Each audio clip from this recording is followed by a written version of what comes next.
What's good, friendlies and non-friendlies? How's everybody doing? So we're back again with Drakan, and we got some new strats that I want to share with y'all. Now, I know I said I was never, ever going to do this again, but these strats are just too sick to deny. We found a way to make Rynn fly. The nucleus for this flying Rynn is going to take place with the previous episode that I did. I would recommend you going and taking a look at that because I will go into much more detail regarding that technique. Today we're going to focus on the variant of the Rynn dash, which allows Rynn to fly. To make use of this technique, you're going to have to keep in mind your surroundings. And so for the sake of this video, we're going to separate these landforms. We got one, which I'm going to refer as the world map. Now, the world map is where you start the game off, where you first gain control of your character. Now, the world map, I've studied and learned how it acts. It acts as a bit of a gravitational pull. It sucks you down, and if you were to do the Rynn dash on the world map, your character would just slide down the slope, the world map terrain. Now, the second landscape that we're going to talk separate and distinct, what I would say is decoration maps or the decor maps. These maps are like flat surface, typically, they're on top of the map. Trees, buildings, stairways, rooftops, bridges, barrels, crates, things like that. With these maps, you can make Rynn fly by performing the Rynn dash off of these platforms. Now, the catch to this is that I mentioned that the world map acts as a gravity. Now, in order to make Rynn fly, you're going to have a certain amount of elevation and distance between Rynn and the world map grounds. And what that difference is exactly, I can't quite point out, but give you a rough estimate, about one rooftop difference between the ground and Rynn in order to sustain flight. Now, if you ever get too close to the world map, then Rynn will get sucked back down. Maintaining an elevation above the ground, the world map, is going to be the key to keeping the flight dash, let's say we'll call it that, sustainable. Now that you know how to fly, you're going to need to know how to land, because if you fall from the distance that you're going to be flying around in, you're not going to be able to survive. Number one is the teleport, the manually controlled teleport. Now, to do this, you simply press the jump button. Now, you want to make sure that you hold the guard button down the entire time, as that is the only way that your inputs are going to count. By inputting the jump button from the Rynn flight, you immediately teleport down to the world map zone. Now, you want to be cautious about one thing: being above bodies of water, because if you teleport into a body of water from the Rynn dash, then your game will soft lock. So you want to be careful about being over large bodies of water and doing Rynn flight. Don't press the land button, the teleport land button, because you're going to screw yourself over. Now, the second way to land is by pressing the crouch button from flight. Now, this is what we would call a free fall landing, and this is what you're going to be using mostly for unique platforming. And this is what makes the Rynn flight very, very fun to pull off, because you are allowed to do unique platforming that you wouldn't be allowed to do otherwise. Now, I will mention that doing the free fall does not protect you from fall damage. So yeah, you're going to have to be cautious about how you free fall. Whereas the teleport does protect you from fall damage, but it also teleports you through a lot of platformings and it sends you back down to the world map. But the free fall will just send you back down to the nearest available platform. So that's why you're going to be using this a lot, probably, depending on what you want to use it for. And it's so exciting being able to use this, because It turns the game into a bit of a platformer, a bit of a, let's say if the Rynn Dash helped transform the Ancient Gates into a bit of a Sonic the Hedgehog type of game, then the Rynn Flight, the Flight Dash, and the Free Fall help change this game and mold it into a bit more of a puzzly, Tomb Raider-y type of experience. In other words, more like Order of the Flame Dragon. For better or worse, people will probably like that because you're going to be doing a lot of puzzling and finding out which platforms can you use to land on. Flight dash to the next platform, to the next platform, to get to the next secret, to get to the next shortcut, to get to the next platform, to get to the next shortcut, etc., and so on, so on. And that's what's the fun part about this is that there are segments in this like that. Because I did forget to mention, you can solo the game with Rynn now. The Rynn Flight allows you, the Flight Dash allows you to solo the game with Rynn, at least to a certain level. Because this new technique is very young, very, the surface is still being scratched. That's the terminology. I don't you know, the surface is, yeah, it still has some itching to do or some shit. Man, we're about to get the we about to give this technique some the chicken pox, man. We gonna get some itching cream. We gonna get some icy hot, baby. The itching cream is still out for the presses or some shit like that. It's still, you know, a lot of untapped potential. There is one more thing that I need to mention is that from the dash properties, if you bump into terrain, then you'll be exiting out of the dash properties because of collision detection.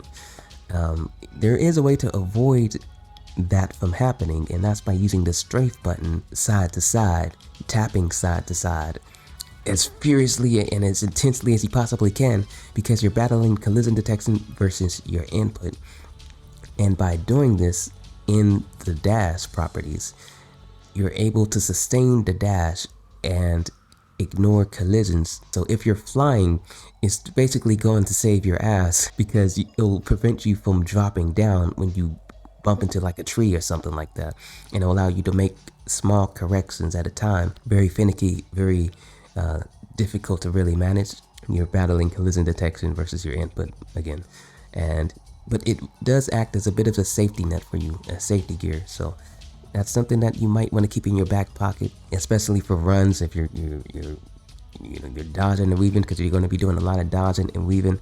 So it's good to keep it in your back pocket, this little tidbit of information. So yeah, that's pretty much all that I had to talk about regarding the Rynn Flight Dash. And there are so many secrets now available for Rynn to reach. You can go from the start of the game to the end game pretty much as soon as you boot up the game. There's so many pathways have opened up now that it's going to be exciting. I'm going to showcase a bit of the Rynn Solo path that I did, because again, the technique is very, very early and young, and there's going to be so many people, you know, pros and experts, you know, the people who laid the foundation before me. This game has come so far from even what the developers may have envisioned it being. And the foundation layers, the pros, the experts, the people who have been doing this for years and years, who have been grinding, putting in the practice, just helping growing the game, you know, and including, you know, discoveries at least that I've discovered. You know, the game is evolving, you know, still to this day, a 20-year-old game that's still evolving, and every little tidbit that we discover about it just makes the game more fun. How is that? How is it doing this? This game is cheating. When you find exploits, they're not all supposed to be fun.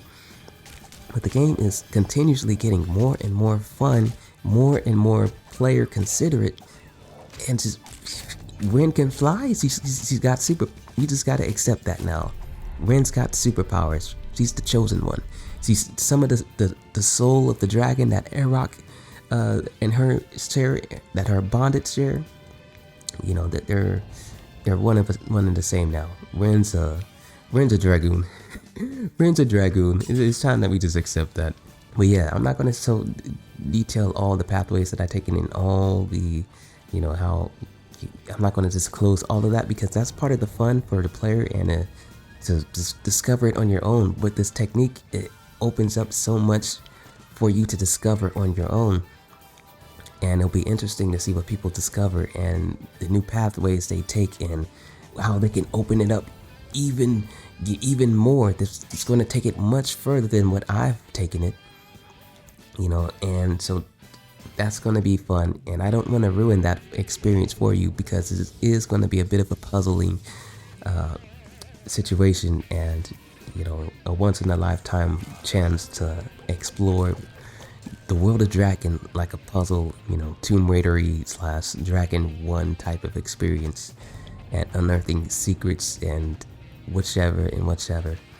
So that's going to be real fun for everybody involved. By the way, the Rynn Solo is difficult as fuck. It is so difficult. It may not even be beatable. It may not even be possible. I've gotten all the way to Stratos. And there's always, I forgot to mention that you can climb mountains with the Rynn Dash. I'm gonna bid y'all further ado. I hope you all just enjoyed this video and these techniques that I've talked about, and may peace be with. Always keep your heads up, deuces, those posts, adios, stay cool, and if you like this content, be sure to show some love, but always be sure to show that love to the people who matter to you. This is ITOwl bidding you farewell, peace, much love, and stay cool. Deuces.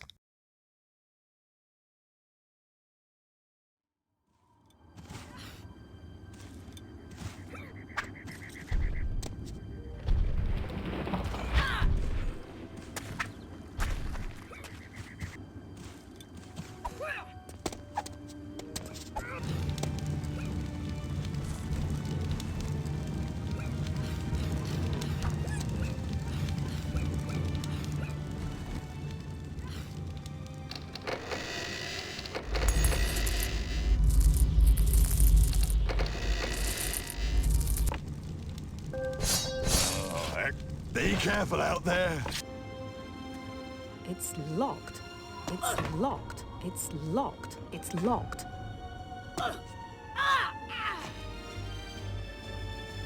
It's locked. It's locked. It's locked. It's locked. It's locked. It's locked.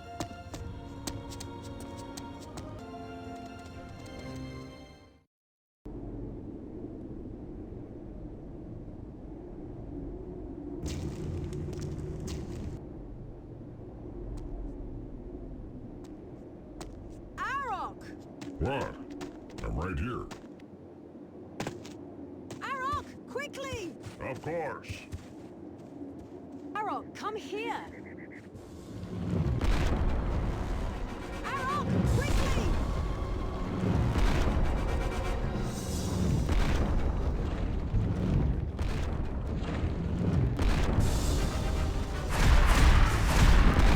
Arok, come here!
Oh, it's a shame about old Andre's boy, isn't it? Andre should have taught him. Well, look, Mate. he's great.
Let's do it then. It's time we finished this.